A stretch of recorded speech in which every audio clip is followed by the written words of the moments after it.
Capítulo 1. Rancho Rio Duna. Era uma casa afastada de tudo e quase todos.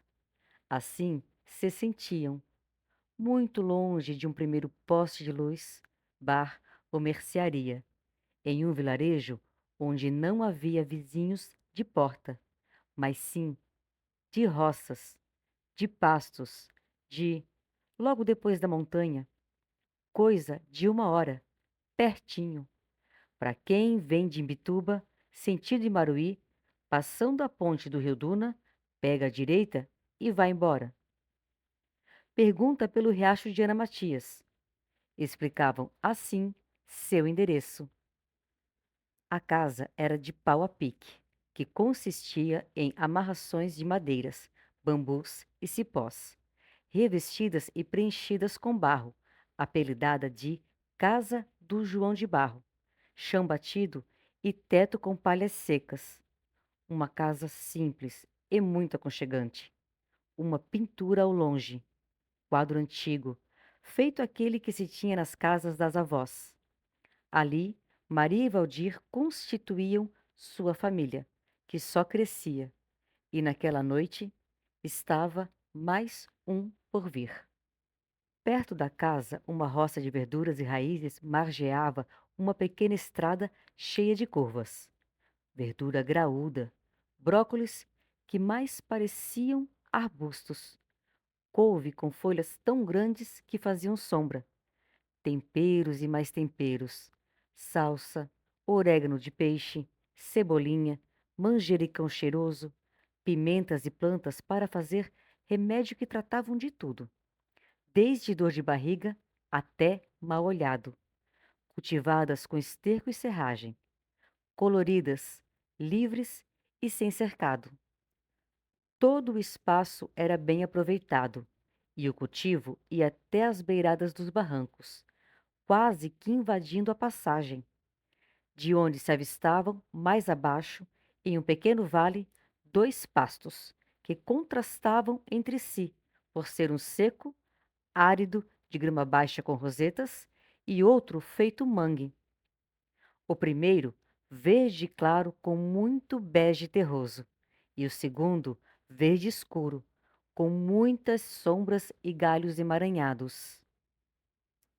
Tinham também algum gado espalhado, 2 bois graúdos, Barroso e Bonito, que puxavam o carro de boi que servia como transporte para a família, alguns bezerros na engorda, uma vaca sem valor, magra e infértil, o xodó de Maria, e uma gorda, marrom, tinhosa vaca leiteira. Ao redor da casa havia um espaço para as galinhas, que corriam também soltas. Ovos eram a refeição mais consumida, seguida de peixes, sempre acompanhados por pirão de água com farinha, que era de produção própria da família, no pequeno engenho que tinham aos fundos da casa. Um casal de porcos, ainda mais aos fundos, ficava preso, onde o próprio chiqueiro desembocava no pequeno riacho que cortava o sítio, abastecia a casa, alimentava os animais e plantações.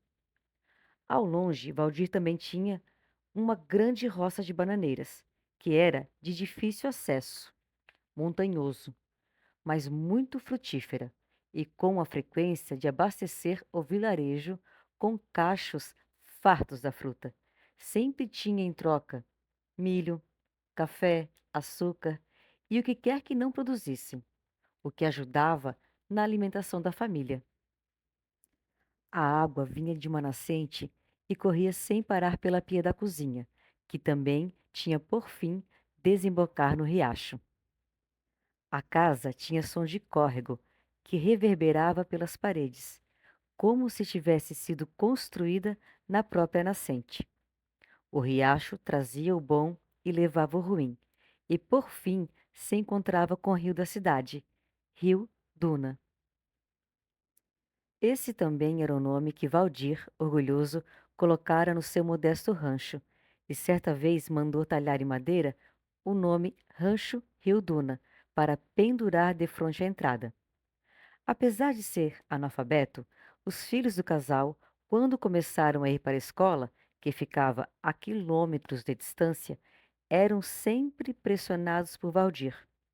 O que está escrito naquela placa lá? Ele ria. As roupas eram lavadas quase ao nascer do sol, pois quando ele estava alto, elas já teriam de estar penduradas. Em uma curva da estrada havia uma pequena entrada e uma bacia de água se formava junto com as pedras ao seu redor.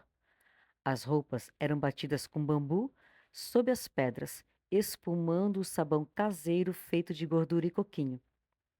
E muitos desses sabões eram vendidos na mercearia do Zé Pinga, apelido merecido, apesar de ele não mais beber.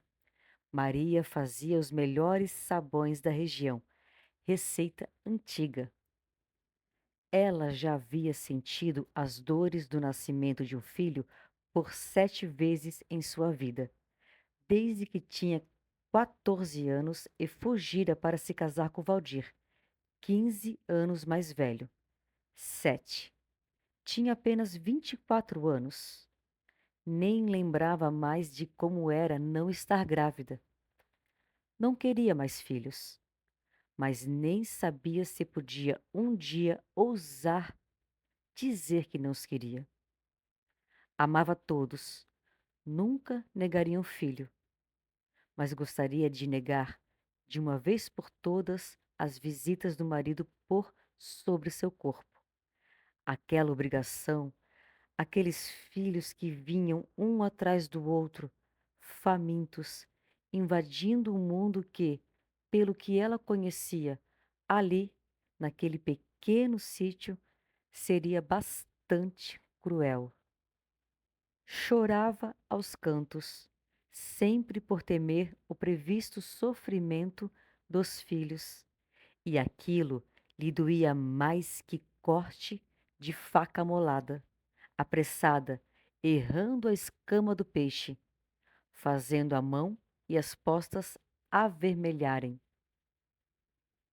Os ares daquela manhã já anunciavam que o dia estava diferente.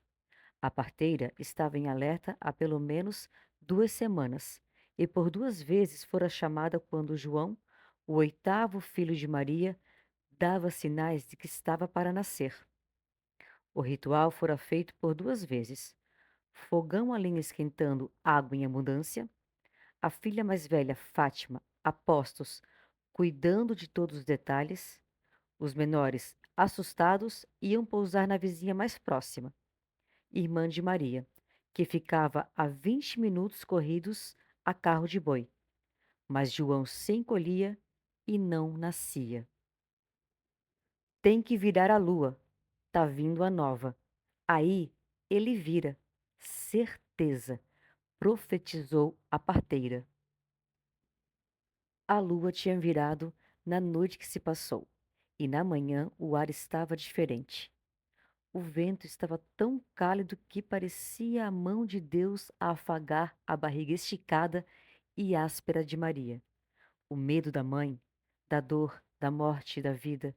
Afago esse que dizia que tudo ia ficar bem.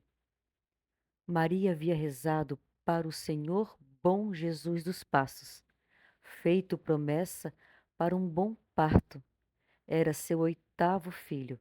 Se chamaria João, homenagem ao apóstolo, o 4º homem, João, o mais jovem dos apóstolos. A primeira filha foi Fátima. Quando Maria fugira com Valdir, já estava grávida. Voltou casada para evitar a vergonha. E seu pai, então, por gosto da obrigação e honra, cedeu uma parte de um sítio que lhe era de direito, e mais um par de gado, 2 bois e uma vaca leiteira. Cobrou de Valdir que antes que o filho nascesse, ele tivesse levantado a casa e começado sua vida com Maria longe dali, e que depois disso não precisavam aparecer nunca mais. Foi o que ele fez trabalhando com 2 irmãos, Cirilo e Bertolino, e na empreitada levantou a casa, o rancho, cercado e um bocado de terra preparada para o plantio em 5 meses. No dia do nascimento de Fátima, se mudaram para o sítio, e Maria estava irradiante com a possibilidade de viver longe do pai, severo e maldoso, um pobre carrasco infeliz transformado pela dura vida e pela ignorância, que talvez pudesse ser um homem diferente se a vida não lhe tivesse surrado tantas vezes. E viver longe também de seus irmãos, cuspidos à imagem do pai, grosseiros, violentos e soberbos, e também banhados de suas ignorâncias hereditárias. Assim que a parteira pegou Fátima nas mãos, ainda na casa dos pais de Maria, ela convidou os avós para conhecerem a neta. A avó segurou a pequena e, chorando, a ofereceu para que o marido a segurasse. Veja, meu velho, esse milagre de Deus. Ele se virou carrancudo. Pronto, nasceu. Agora arrumem tudo e vão embora daqui. Não voltem mais. Tiveram de viajar na madrugada sob fina chuva atrás de uma carroça coberta por madeiras improvisadas. Maria não se importou. Ainda estava muito dolorida e fraca, mas estava indo com seu marido para sua casa, cuidar de sua vida, e estava tão feliz. Sou uma mulher agora. Fátima conheceu o avô anos depois em seu leito de morte, junto com 2 irmãos. Ele praguejava que Maria era bruxa e tinha-lhe rogado uma peste. Delirava em cólera e ódio ao encarar seu fim tão próximo. Vencido, fracassado, e tinha de culpar alguém. Maria. Foi ela. Ela acabou com minha vida. Bruxa maldita. Me rogou esta peste. Fátima ouviu quando sua mãe fingia um abraço no avô e falou baixinho em seu ouvido: Peste a você, velho infeliz. E se levantou fingindo lamento, mas piscando de olho para Fátima, que sorriu com os olhos da travessura da mãe e detestou conhecer o avô. No dia do nascimento de João, Fátima acabara de completar 9 anos e era adulta. Era adulta para ser a primeira a levantar e tirar o leite. Era adulta para alimentar, trocar e cuidar dos mais novos. Era adulta para limpar a casa. Era adulta para ajudar no parto de sua mãe. Brincava quando podia. Corria e se escondia por muitas vezes quando Maria gritava pela filha.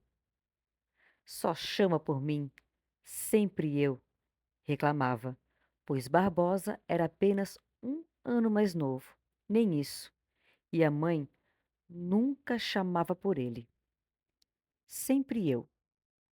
E fingia não ouvir, e ia andando passo afora para colher amoras silvestres, para jogar bola, quilica, taco, para bater na vaca chucra e sair correndo. Mas era adulta quando João anunciou que daquela noite não passaria. Ele, com certeza, viria. Logo que Valdir chegou da roça, Maria, com a calma do afago que sentia desde a manhã, pediu que ele mandasse buscar a parteira. E ele, por gênio, perguntou se desta vez era de certeza, ou ela faria ele perder novamente a viagem. Mas viu que o semblante dela era inconfundível, pois ele já vira esse semblante por 7 vezes. Fátima abasteceu a água nas panelas de barro que colocara para ferver mais cedo junto ao fogão a lenha. Deu banho em bacia de alumínio nos mais novos, trocou, alimentou, acalmou os chorosos e assim que o pai chegou, os colocou na carroça, pois iriam passar a noite fora e só voltariam na manhã seguinte. Ela fazia tudo aquilo assustada e com os olhos estalados de medo. onde brilhavam faíscas de fogo que reluziam do lampião e do fogão a lenha aceso alto, a todo vapor, e queimou-se na chapa quente por várias vezes naquela noite. Mas não podia se lamentar, pois sequer lhe percebiam a presença, a não ser para lhe apressar as tarefas.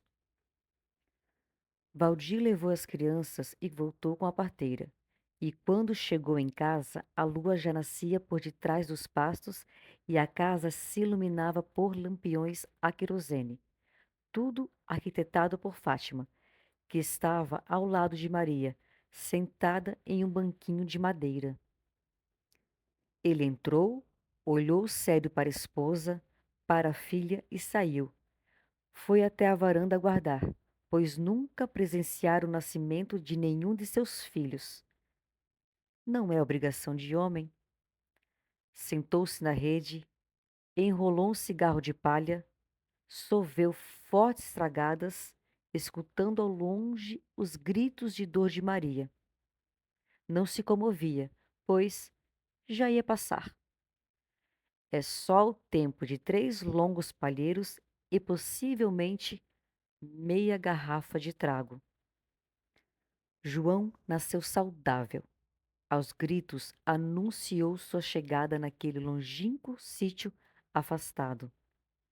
E logo aprenderia que a maior regra a seguir ali era dividir o pouco que tinham.